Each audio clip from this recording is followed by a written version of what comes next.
já com suas Bíblias. Se não, nós temos algumas ali. Geral, pega aí algumas, disponibiliza para o pessoal. Uma alegria estarmos juntos, meus irmãos, na noite de hoje. Eu acredito que as palavras, elas traduzem significados, sentidos, que às vezes dizem mais do que nós gostaríamos que elas dissessem. As palavras, como nos alertou Freud, têm essa capacidade de produzir atos falhos, expressões que nós dizemos, revelando-nos, sem que gostaríamos de dizê-las. É como se as palavras escapulissem de nós, como se elas nos denunciassem.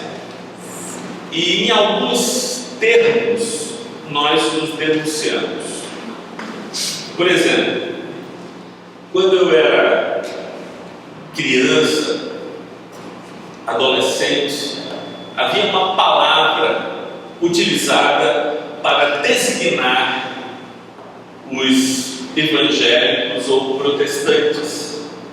Era a palavra crente. E se falava dos crentes, que eram aqueles indivíduos vistos frequentemente com uma Bíblia debaixo do braço e eram os crentes. Você agora é crente, e no interior era muito comum as pessoas falarem a lei de crente. Então as pessoas falavam que agora você entrou na lei crente, ou lei dos crentes. A palavra crente diz muito a nosso respeito, porque são pessoas que ouviram o ensino de Jesus, compreenderam o ensino de Jesus e chegaram a um patamar extremamente desenvolvido, que é o patamar de crente. Eu ouvi, eu compreendi e eu criei. Mas o patamar mais elevado não foi alcançado, que é o patamar de viver, de deixar que o Evangelho se encarne, de deixar que o Evangelho ganhe expressão na minha vida. Jesus já nos advertiu que nós não deveríamos ser somente ouvintes, mas praticantes do Evangelho.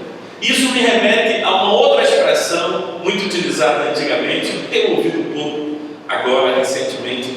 Quando as pessoas falavam sobre sua religião, algumas pessoas diziam assim: eu sou católico, não praticante. Católico não praticante parece aquela história, se alguém olha para mim, cara, e pergunta: você é atleta? E eu respondo: eu sou atleta, não praticante.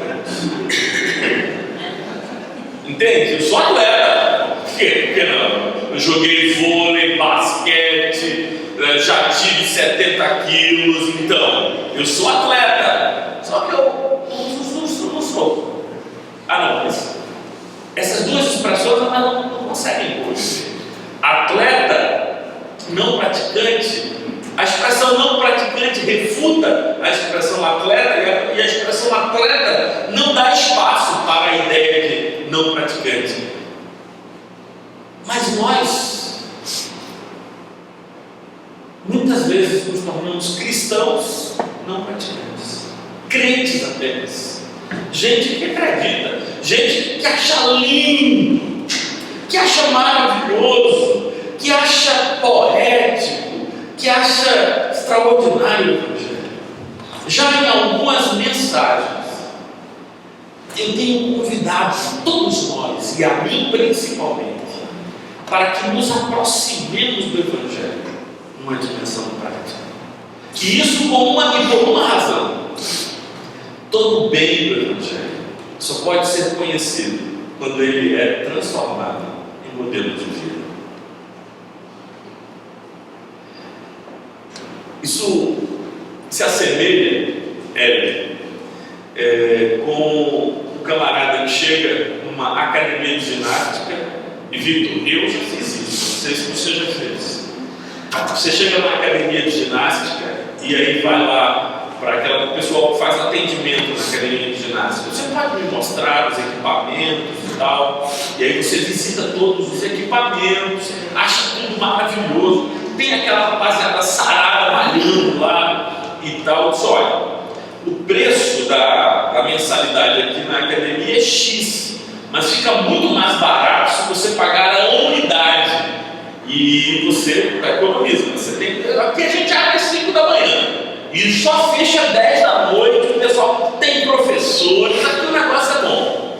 E o cara, rapaz, olha, se eu me matricular na academia dessa, com esses equipamentos, com aula disso, aula daquilo, com tanta gente, tão assim perto da minha casa, eu vou ficar sarado em um ano. 12 prestações para ter saúde, vale a pena. E eu paguei 12. Paguei. No cartão, toda vez pingava. 12 meses, paguei. E a academia era boa, era uma boa academia. Era 12. Porque eu estava matriculado, só não estava frequentando, só não estava vivendo, só não estava me exercitando naquilo que nos era proposto, que me era proposto. O Evangelho se assemelha a isso. O convite é um convite para a prática, para que nos deixemos levar, para nos envolvermos, para lançarmos as mãos, para encarnarmos, para experimentarmos tudo aquilo. E não há benefício algum em conhecer, estudar, visitar, frequentar uma igreja, se nós não vivenciarmos aquilo e reduzirmos aquilo ao nosso dia a dia, às dimensões mais comezinhas da nossa vida, a todos os âmbitos da nossa vida, porque o Evangelho é vida. É sobre isso que eu gostaria de lhes falar, e eu quero lhes convidar para pegarem as suas Bíblias e abrirem lá no Evangelho de João. Evangelho de João, a gente vai dar uma olhada naquele capítulo 15 do Evangelho de João. Na minha Bíblia está na página 1086.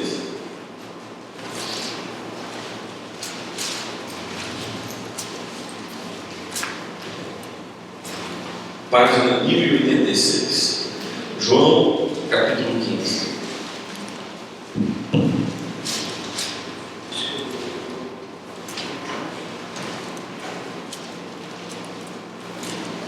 Vocês chegaram lá? João 15, página 1086.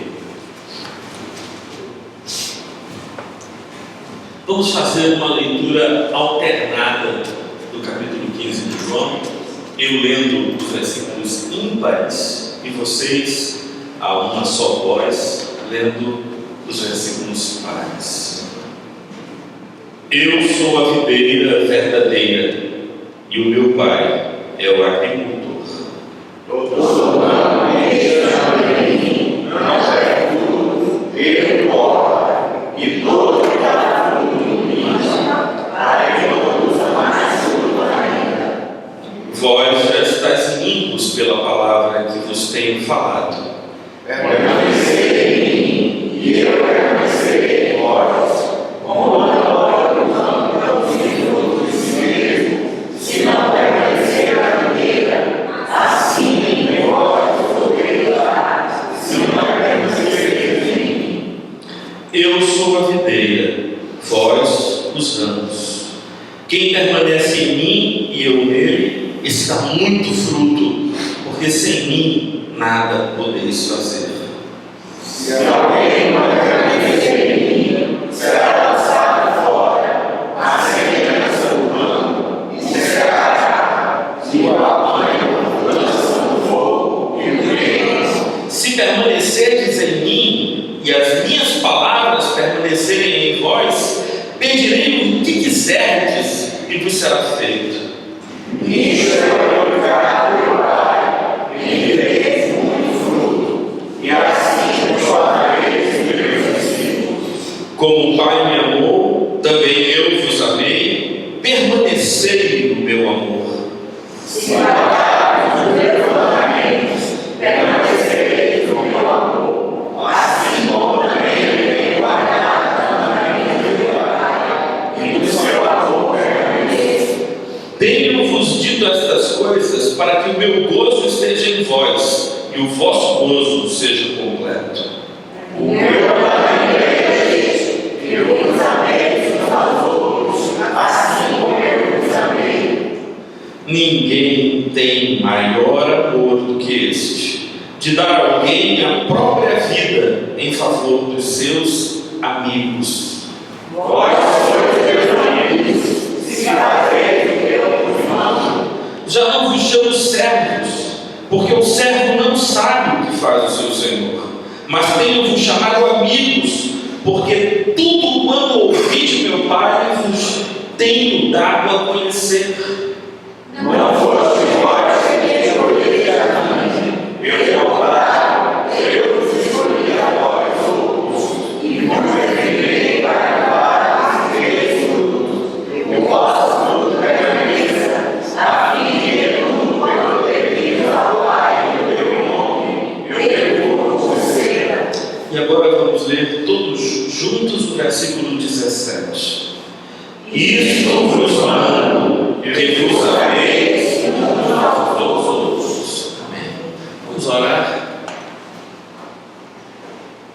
Senhor Deus, muito obrigado pela tua palavra antiga e nova, palavra guardada há milênios, mas tornada fresca e revigorante pelo teu Espírito, quando lida agora na jovialidade da graça que se renova em nós e nos anima para uma vida diferente. Que tu, Senhor, sejas exaltado, que o teu nome seja glorificado e que tu nos ensines, Senhor, a não sermos crentes, nem cristãos não praticantes, mas para sermos crísticos, indivíduos que vivem e encarnam o teu amor. É o que te pedimos, Senhor, pela operação do teu Espírito, no nome do teu Filho Jesus. Amém. Gosto dessa expressão do padre Humberto Golden: crísticos, não cristãos, crísticos, seres que dão ao mundo uma dimensão, uma visão, uma percepção do que é Jesus. Indivíduos que atualizam a pessoa de Cristo no mundo. E se eu quiser conhecer mais a Cristo, eu então poderia me aproximar desses seres crísticos, desses seres que são agora uma revelação tangível, perceptível, audível de quem é Jesus. O texto de João 15 nos dá uma série de elementos interessantes, alegóricos, figurativos, que podem nos ajudar a encontrar o caminho de nos tornarmos seres crísticos, seres que encarnam e que tornam visível a pessoa de Cristo. A primeira figura aparece no versículo 1. Vejam comigo, Jesus escolhe essa imagem. Eu sou a videira verdadeira e o meu pai é o agricultor. Mais uma vez, lá à frente, no versículo 5, ele repete a mesma figura e diz: eu sou a videira, vós os ramos. Quem permanece em mim e eu nele, esse dá muito fruto. A primeira figura que nos valemos, a primeira figura que nos aparece, essa é a figura de Jesus enquanto uma videira. Todos vocês sabem, a videira ou a parreira é aquela árvore que produz a vide, o vinho, as uvas. Então, essa é uma figura muito importante da tradição judaica. O vinho era, depois da água, obviamente, da mesa do paladar da culinária judaica. O vinho estava presente na mesa dos pobres e dos nobres. O vinho estava na mesa de todos e era bebido para a celebração. Sendo o vinho tão importante, e o vinho é o fruto da videira, é o resultado da videira, é a coisa mais nobre que se pode fazer com as uvas, então Jesus escolhe definir-se e apresentar-se como: eu sou a videira, eu sou a árvore, e vocês são os ramos desta árvore.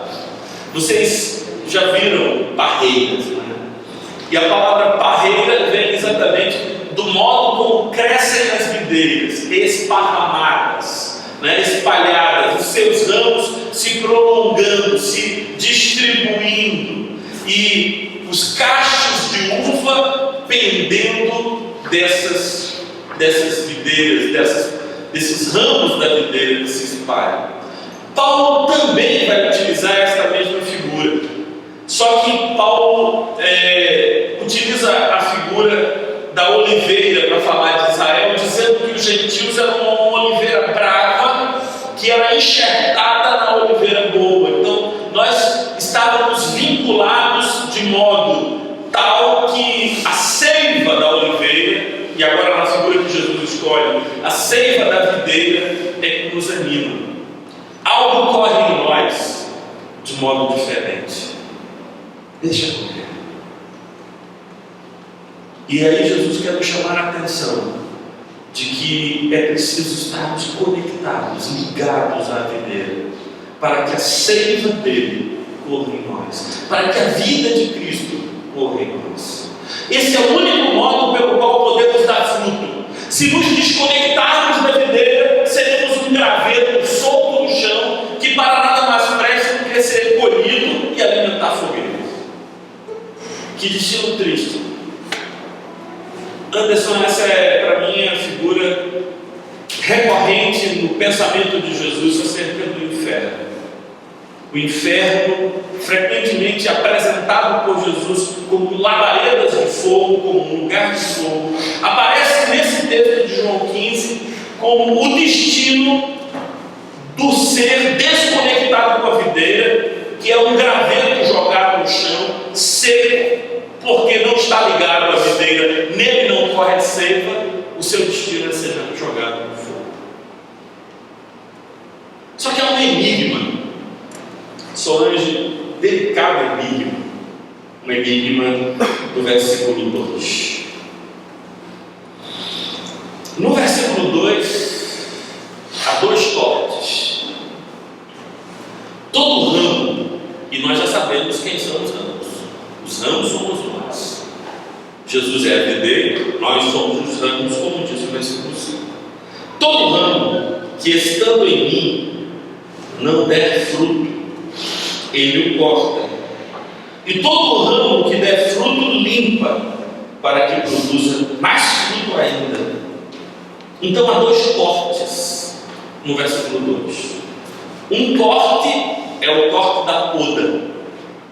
O outro corte é o corte daquele ramo que, não dando fruto por não dar fruto, é afastado da videira. Aquele que dá fruto é limpo. Aquele que não dá fruto é afastado. A pergunta agora é: que fruto é esse que aparece tão constantemente no capítulo 15 de João? O que é frutificar? Que fruto? O que é dar fruto? Algumas pessoas dizem: frutificar é evangelizar, é anunciar ao mundo o amor de Deus e fazer prosélitos e fazer convertidos no mundo. Não acho que dar fruto seja isso. Outros vão dizer que dar fruto significa viver uma vida moralmente correta, uma vida íntegra. Isso é muito bom. É tão bom quanto anunciar ao mundo o Evangelho. Viver integramente é recomendável, mas não acho que seja isso que signifique dar fruto neste contexto. Então, o que é, Ricardo? que Jesus chama de dar fruto aqui. Eu sou a videira verdadeira, o meu pai é o agricultor. Aquele que estando em mim não dá fruto, ele corta. Aquele que dá fruto, ele limpa para que dê mais fruto ainda. Lendo o texto, eu descubro que dar fruto é expressar no mundo a natureza de Cristo. E a natureza de Cristo é o amor. O convite de Jesus aqui é para que nos amemos reiteradas vezes. Aquele que não ama não está ligado a Cristo. Aquele que ama e persevera em amar, esse sim está ligado a Cristo. A natureza de Cristo é o amor.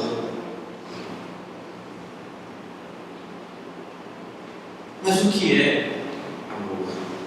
O que é amar? Amar é uma prática, é uma atitude, um comportamento. Amar não pode ser nem palavras, nem consciência. Todas as vezes que Jesus fala sobre amor, ele não está falando-nos como falam os enredos hollywoodianos. É por isso que uma tradição muito antiga ali chama amor de compaixão. Compaixão. Você sabe como era que a Bíblia revista e corrigida traduzia ágape de 1 Coríntios 13, quando eu e Hélio começamos a frequentar a igreja, e a igreja presbiteriana utilizava a Bíblia revista e corrigida. A gente conhece aquela expressão, né? Que diz assim: ainda que eu fale a língua dos homens e dos anjos, se eu não tiver amor, serei como um símbolo que ressoa. E a palavra amor não era a palavra traduzida então na Bíblia antiga, revista e corrigida. A palavra que aparece dezenas de vezes no capítulo 13 de 1 Coríntios era a palavra caridade. Caridade. Você lembra disso ainda, João? Que lá era caridade. Lembra disso? E isso por causa da influência de São Jerônimo, ele traduz por caritas, por caridade.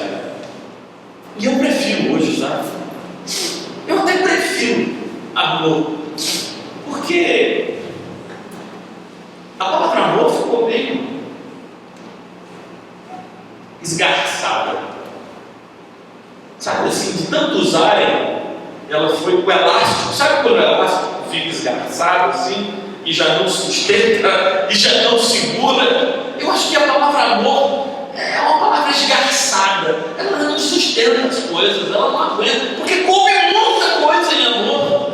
E aí eu fico pensando se ela não era melhor voltar a usar caridade, compaixão, essas palavras que desenham uma relação, uma forma de viver, uma forma como se trata as pessoas. Então vamos ler novamente os versículos 1, 2 e 3, pensando agora em não mais em fruto, mas em amor, compaixão, caridade.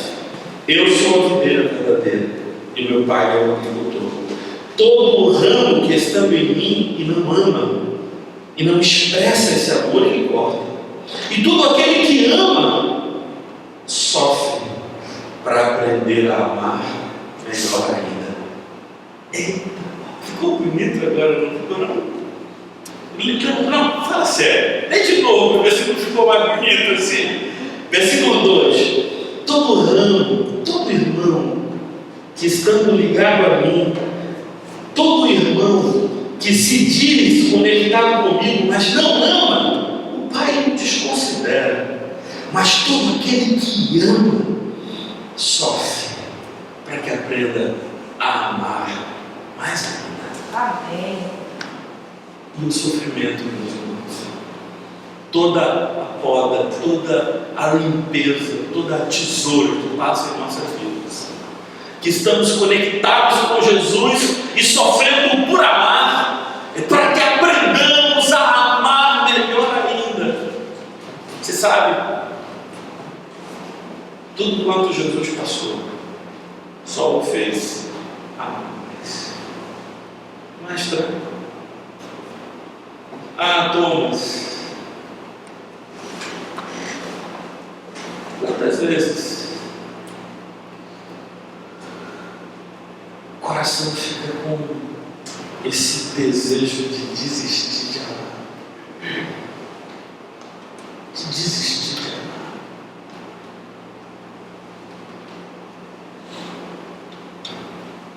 Roberta, tem uma palavra ou uma expressão que é incompatível com o amor. É aquela pergunta, Roberta: amar vale a pena? Essa pergunta não pode ser feita, porque amor não tem que valer a pena. O que tem que valer a pena são negócios. Então, eu estou pensando em abrir um novo negócio e eu pergunto se o negócio vai valer a pena, ou seja, se o investido vai dar lucro, se o retorno que eu vou receber. Mas a ideia, amar vale a pena de a pena, é inconsistente. Não pode, porque amor não é negócio, amor é entrega. Amor é entrega. Não busca ressarcimento, não busca indenização. Esse amor caritas, esse amor compaixão, esse amor caridade, esse amor é entrega. Se a gente começa a reduzi-lo nas relações de compensação, desfez-se a ideia de amor. E é outra coisa, é investimento. E esse tipo de apego que é investimento é fonte de sofrimento. Por que esse apego é fonte de sofrimento? Por causa da incessante expectativa da recompensa. E aí a vida vira desgraçada, porque a gente está sempre fazendo a comparação da folha dos investimentos e dos retornos, e isso não bate, e a gente fica sofrendo, pensa, no dia que foi, não vale a pena. Agora, vamos continuar aqui, tem dois outros aspectos que Jesus nos chama a atenção nas palavras de João.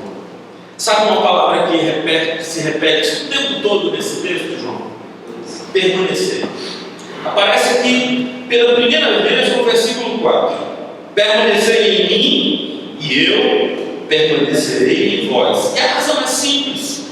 Como não pode o ramo produzir fruto de si mesmo, senão permanecer na videira, assim nem vós o podeis dar, senão permanecerdes em mim. Parece, Pedro, que o que Jesus quer colocar é o seguinte: a nossa experiência não pode se alimentar da memória da graça de Deus em nossas vidas. Às vezes eu tenho a impressão que algumas pessoas têm uma íntima relação com Deus, uma vida com Deus de grande alegria, Renato. Depois isso passa. E aí o cara passa o resto da vida vivendo de memórias de um tempo de amor que se passou e que não existe mais. É mais ou menos como um casal que se apaixonou loucamente e que permanece unido, só lembrando do tempo em que se fizeram bem e que hoje em dia se suportam, com uma música de Chico terrível que eu escutei com carinho no outro dia, que eu não tinha ouvido ainda ele, que é uma música terrível. Se o homem estivesse aí, eu não sei se ele consegue navegar, ele acharia essas letras, viu? É uma música de Chico Buarque terrível, em que o casal, eu vou saber, não vou lembrar como é que é, mas era um casal em que ele diz assim: e eles vão vivendo sobre o mesmo teto, até que um morra, né? Até que um mate o outro, e eles vão vivendo sobre o mesmo teto, até que alguma coisa de engraçado. Se você conseguir pesquisar Chico Buarque e vivendo sob o mesmo teto, você vai achar essa letra. A questão toda, Pedro, não é a memória fomos em Cristo é permanecer nele. E aí eu entendo, Luciana, que permanecer aqui é meditar na perseverança do amor de Deus para conosco, para que permaneçamos amando e perseverando em amar. Se a gente concluiu que o amor é o fruto e que o fruto é o amor, permanecer é reproduzir a perseverança do amor de Deus por nós. A coisa mais parecida que eu achei com desse negócio geral foi esse lance de futebol. Cara. Tem coisas inexplicáveis no futebol. Por exemplo, meu irmão mais velho é Santa Cruz.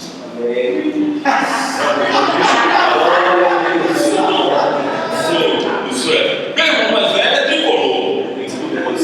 Apesar de tudo pelo que já passou. Tem que permanecer e que passa. Você sabe que vocês imaginam que o infortúnio, esses dias, Ricardo, eu comentei isso no Facebook, eu disse, olha, o nível do futebol brasileiro está tão ruim, o nível do futebol pernambucano está tão ruim, que dá vontade de gritar no meio da partida, a próxima é a minha, é a pelada, a gente não, eu vou botar time depois acabar essa, entra meu time, é pelada, não problema também.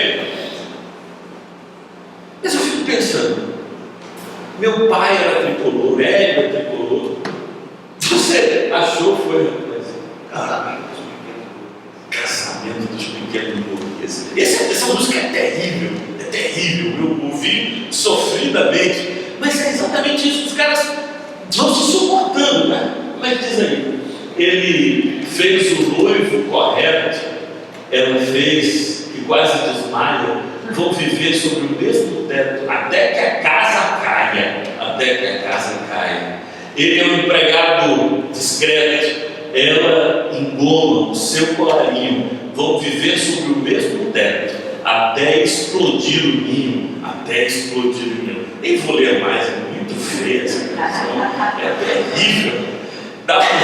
Mulher que dizia lá em cama, até dá normal, touro desgraçado esse negócio. Mas, sabe, um dia foi uma paixão, e agora eles se suportam, até que exploda o teto, até que alguma coisa. Que é isso? Não pode ser assim. Antes tem que ser uma relação. Aí eu dizia, que acontecimentos pode se dar para que essa relação se desfaça, né?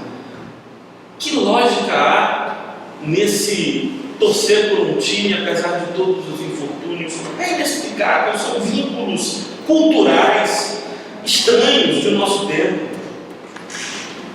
Agora, aproximando-nos mais de Jesus. Seu Ciro,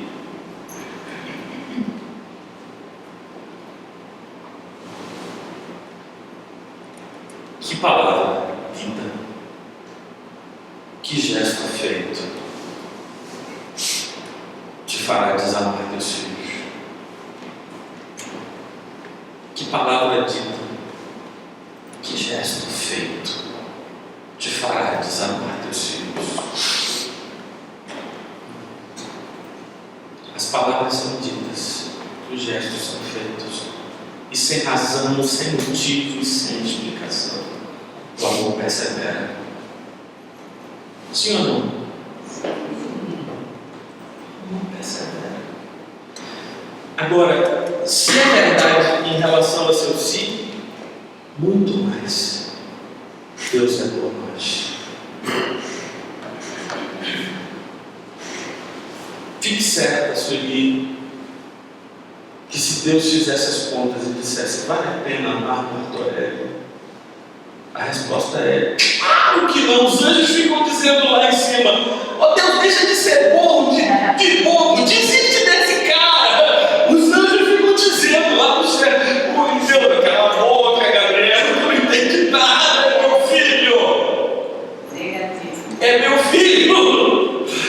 filho, você não entende nada, não. Deixa comigo, eu quero amar.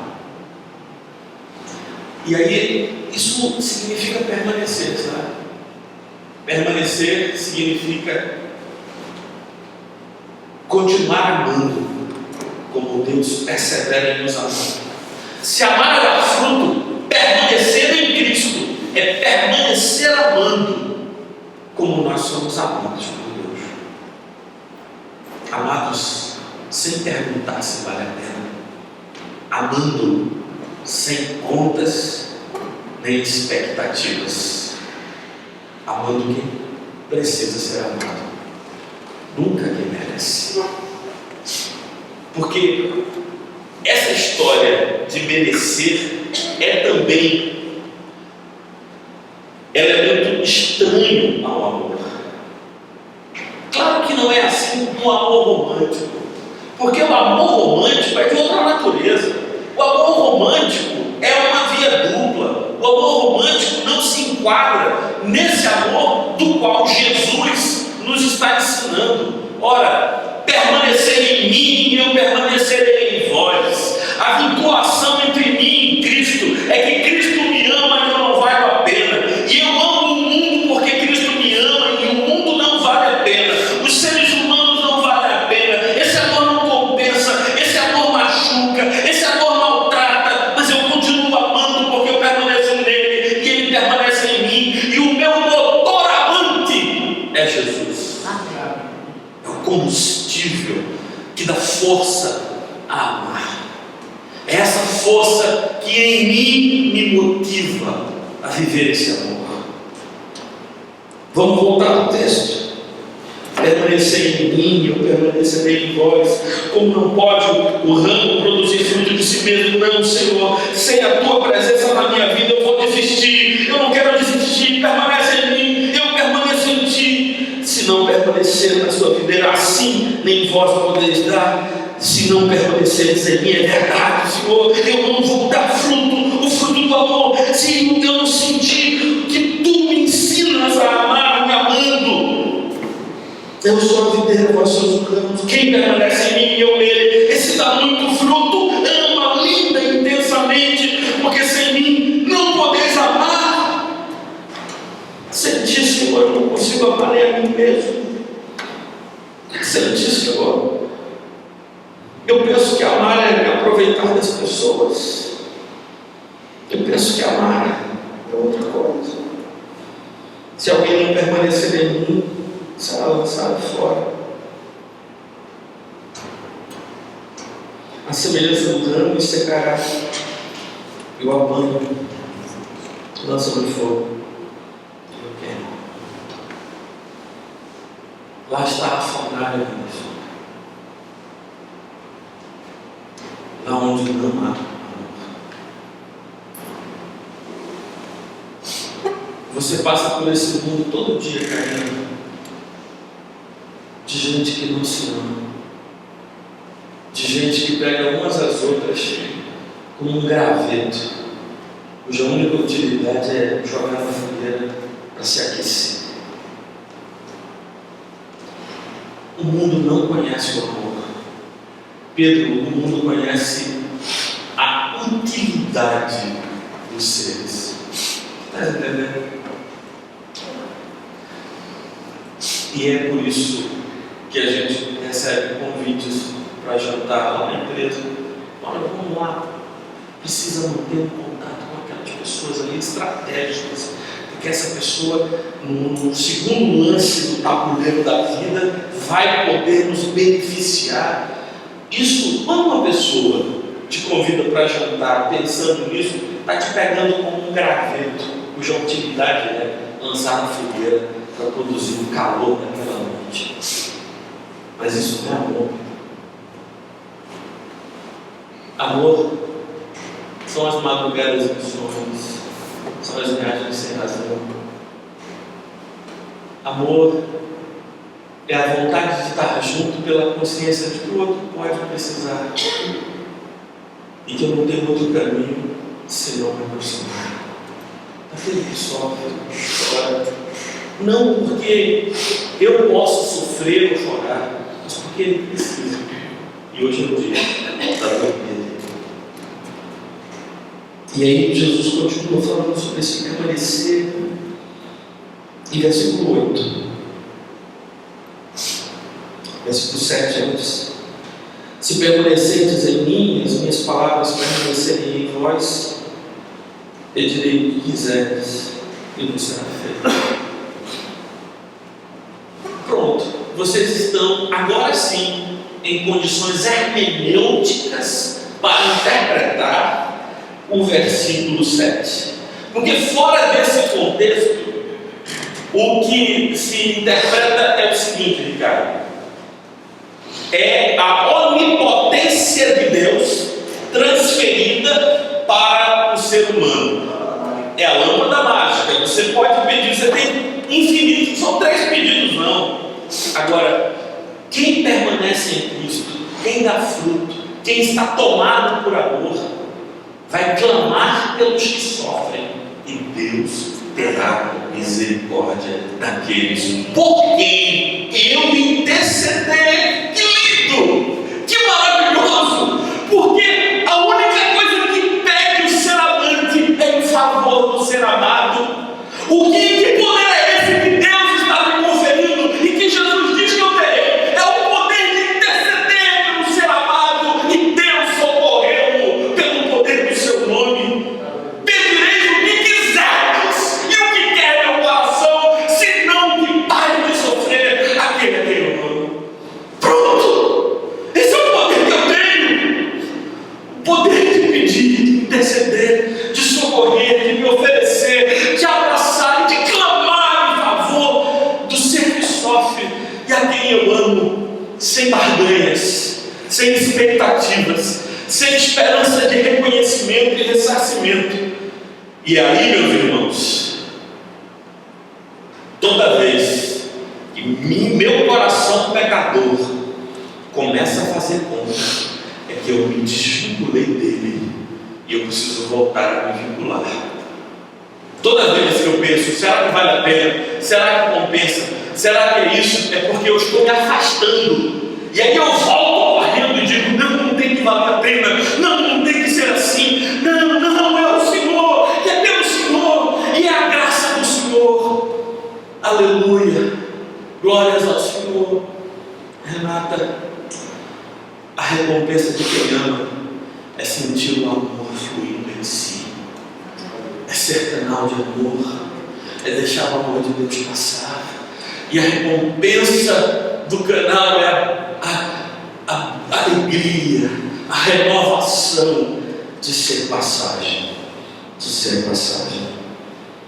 Aleluia. Nisto é glorificado meu Pai, em que amei muito vocês. Versículo 8, estão comigo lá? Nisto é glorificado meu Pai, em que vocês amem muito. Assim vos tornareis meus discípulos. Como o Pai me amou, também eu vos amei. Permanecei no meu amor. E se guardardes os meus mandamentos, vocês vão perseverar no amor. Assim como eu também tenho guardado o mandamento de meu Pai, eu não desisti de amar, e no seu amor permaneço. Tenho dito essas palavras para que o meu gozo esteja em vós e o vosso gozo seja completo. Aqui eu quero chamar a atenção de vocês para essa última expressão: gozo. Essa é uma expressão que ficou quase que relegada a um plano exclusivamente sexual, mas não foi sempre assim. Hélio é muito mais velho do que eu, mas eu e ele lembramos disso, de quando éramos crianças e aprendemos na igreja presbiteriana. Viu, João? João é da nossa geração, não é, João? E aprendemos ainda criança, lá na escola dominical. Não sei se Renata é dessa época também. Um documento da igreja chamado Breve Catecismo.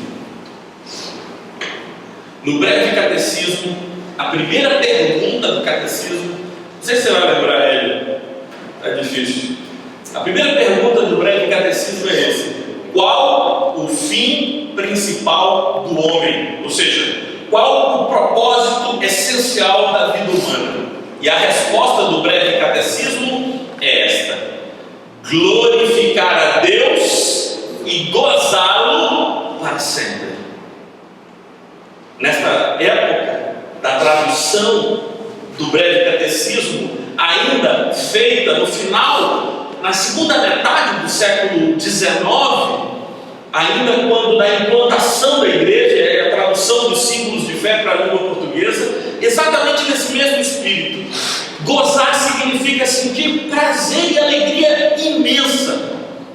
E Jesus diz que só quem ama, quem aprendeu a amar desse jeito, pode sentir na vida aquilo que ele chama aqui para ser fiel.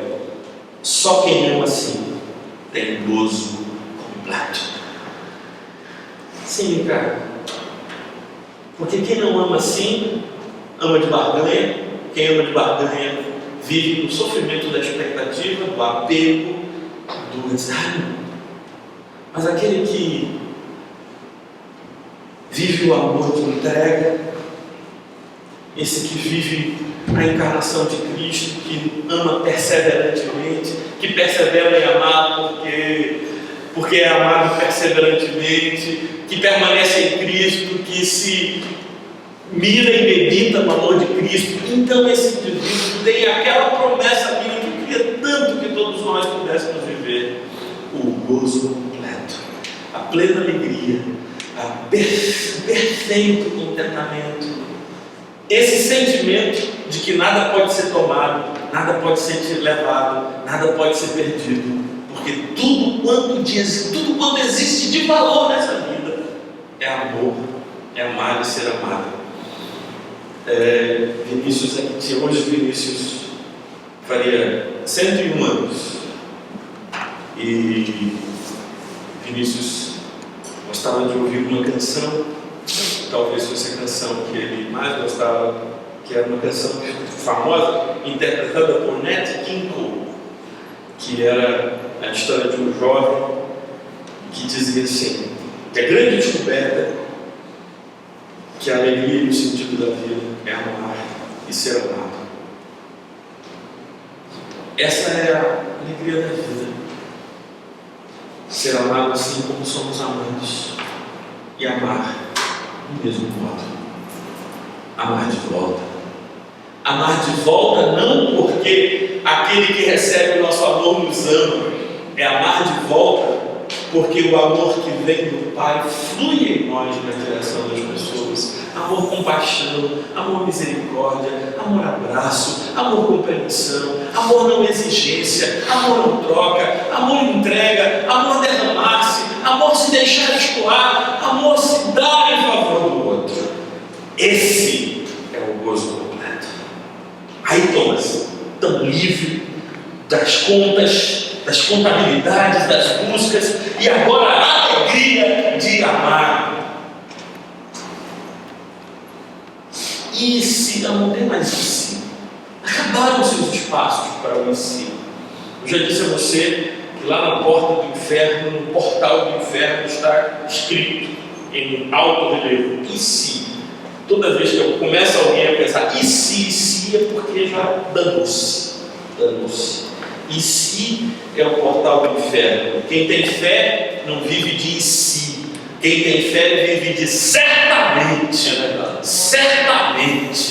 Certamente o Senhor é por mim. Certamente o Senhor proverá. Certamente o Senhor me acudirá. Certamente o Senhor me livrará do laço do passarinheiro. Certamente a peste que assola ao meio-dia não tocará na minha casa. Certamente o poder de Deus se manifestará. Agora, quem não tem o hino certamente fica na base do e se é o inferno, meu amigo. E se é a língua do diabo. Isso sim.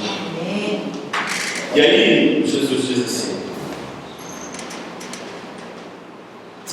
tenho-vos dito essas coisas, versículo 11, para que o meu gozo esteja em vós, a minha alegria esteja em vocês, e o gozo de vocês seja completo. O meu mandamento é este: que haja amor em vocês, assim como há amor em mim por vocês. E ninguém tem um amor tão grande assim.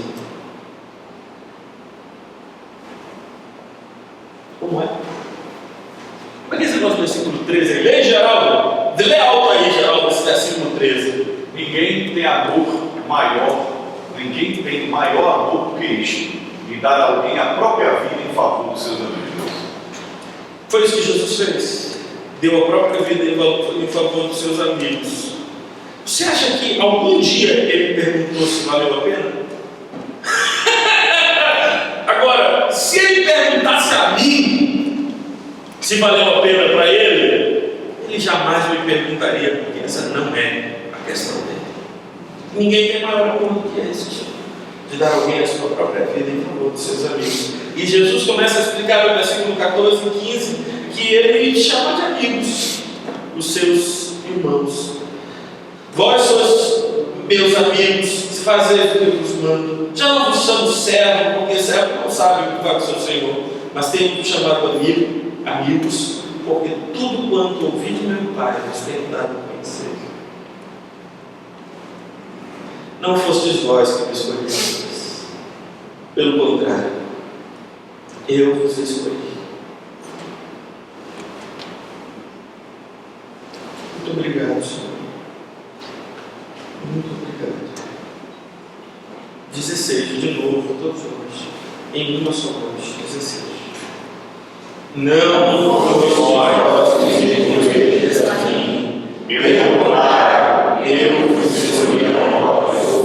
Opa! Até aí. Depois eu vou ler até aqui por um motivo justo, porque depois piora. Aí por aqui fica mais tranquilo, porque depois piora, porque ele diz que escolheu para amar. Não fostes vós que me escolhestes a mim. Não foi a minha lógica, a minha razão, o meu desejo, o meu tirocínio que me aproximou de Deus. Foi o fato dele ter me escolhido, ter me cativado, ter me atraído, ter me mostrado o seu amor por mim. Não foi eu que me escolhi, ele que me escolheu. E escolheu a cada um de nós. Mas ele nos escolheu para sermos os seus amados e para amarmos em seu nome. Eu vos designei para que vades e amem também. E esse amor não se desfaça, mas esse amor permaneça, a fim de tudo quanto pedirdes ao Pai em meu nome, Ele vos conceda. Isto eu vos mando, que vos ameis uns aos outros. E aí, meus irmãos, para a gente terminar a mensagem de hoje,